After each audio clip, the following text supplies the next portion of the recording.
It is another edition of Time About the Movies, and today we're finally wrapping up 2004 with a double feature this week. And coincidentally, starring Scarlett Johansson. She's in both movies, and not much more to say except let's just get on into it. And we'll start off with the biggest of the two new releases, if you really want to call them big. I mean, they were limited releases, but still, the most notable of the two releases, and that is her, Topher Grace, and Dennis Quaid starring in Good Company.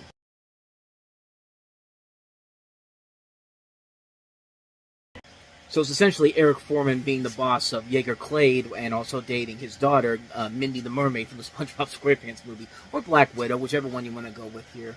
Yeah, they pretty much give you the plot itself here. Dennis Quaid plays a 51-year-old executive who learns that his company is being restructured and he is being demoted.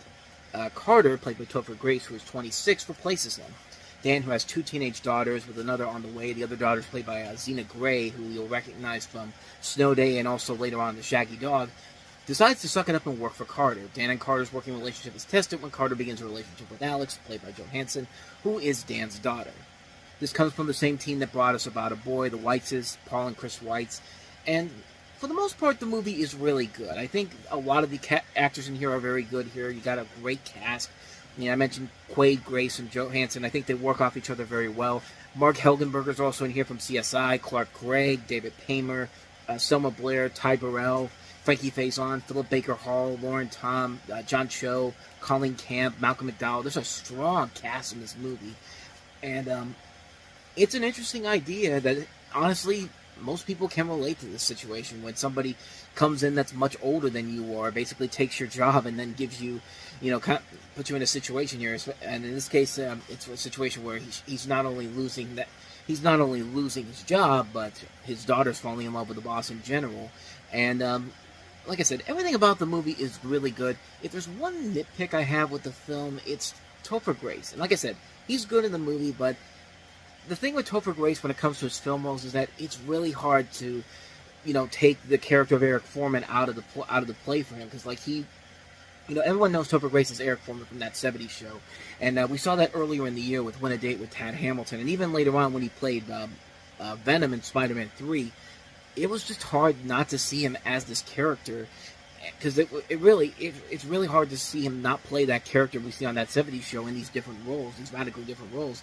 It's like the thing with him is that he can't really figure out how to distance himself from the TV show character we know him for, and the movie character. Kind of like with Ray Romano also early in the year with Welcome to Mooseport, where you see him and it's just like it's Ray Barone pretty much. But like I said, he's good in the movie, and he does have a nice chemistry with Scarlett Johansson. And Dennis Quaid, I thought, was really good, too. I'm glad to see that he's ending the year on a high note after The Alamo and The Flight of the Phoenix. But yeah, other than that, though, it's a really good film. And the Weitzes do a very good job of handling this. It's another really good film from them. 4 for 4 at this point, because they also did American Pie, Down to Earth, and the aforementioned About a Boy. But I've seen the films they made afterwards, and enjoy it while it lasts, because the next couple movies they made... Actually, everything they've done in the 20 years since has not been as good. There's been a couple little bits of movies here and there that are actually kind of good, but for the most part, yeah, this is probably their last great film that they did before they eventually went on to direct other movies. And like I said, hasn't really gotten better since then. But anyway, that's In Good Company. So let's go ahead and take a look at the other Scarlett Johansson movie that came out this weekend, A Love Song for Bobby Long, also starring John Travolta and Gabriel Macht.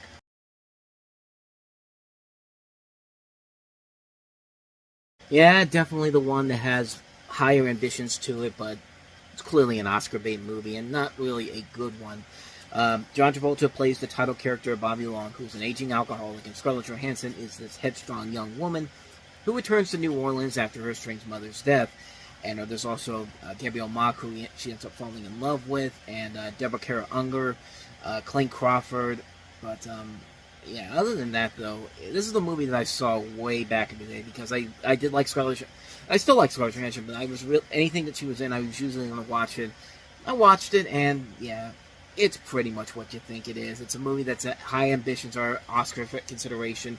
It's probably not going to get it in general here. Certainly not going to get it after you see the results for it. But hey, Scarlett Johansson got her third Golden Globe nomination in a row, so I guess that works out in her favor. But Other than that, though, yeah, the movie is pretty generic. I mean, the writing overall isn't really that strong. The story and the relationships aren't really that great in general. I keep wanting to say Johnny Depp for some reason. John Travolta and Scarlett Johansson are fine in the movie, I guess. They don't really do anything that's spectacular or engaging whatsoever. Neither does really Gabriel Mock in general, but it's a film that clearly knows what it's trying to go for, and it didn't work out in the end. But hey, that's not going to stop any of these people from moving on from something like this. This is a type of film that, yeah, you hope that's going to get nominated for several awards, but it never really did that. It's a film that is very much an Oscar baity film, but not a bad type of film. It's not a bad type of film, just a film that's just very generic, very lackluster, and very forgettable. And yeah, it's a very forgettable movie. So that's the last film we have of 2004, at least from release weeks. A Love Song for Bobby Long. And I say release weeks because next week, of course, we have the first weekend of 2005. There is one notable new release that came out that weekend. We'll take a look at, including which is White Noise with Michael Keaton.